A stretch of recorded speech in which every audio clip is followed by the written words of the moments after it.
good guys. After natin mag-workout guys, syempre kailangan natin ng recovery ng ating mga muscle.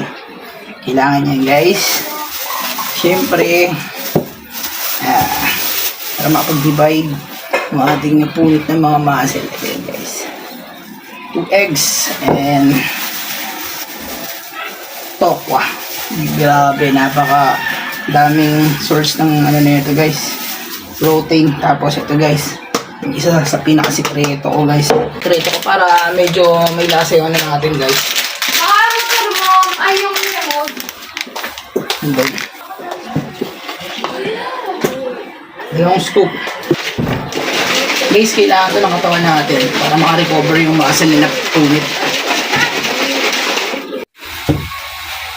And guys, kaya ito na yung second meal natin. Para sa pag-growth ng ano natin.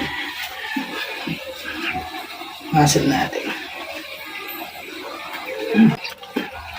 Importante na ito guys. Pagkatapos natin mag-workout. So kasi magsusustain dun sa napunit na muscle. Para mag-dire-diretso yung pag-build niya.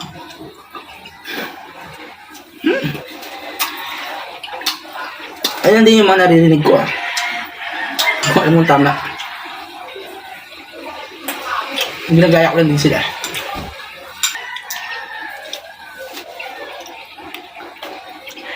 Itlog guys oh.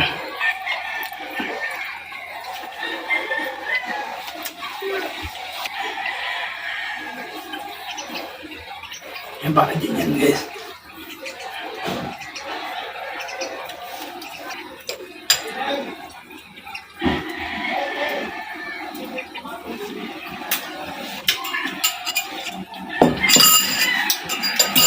Yun lang.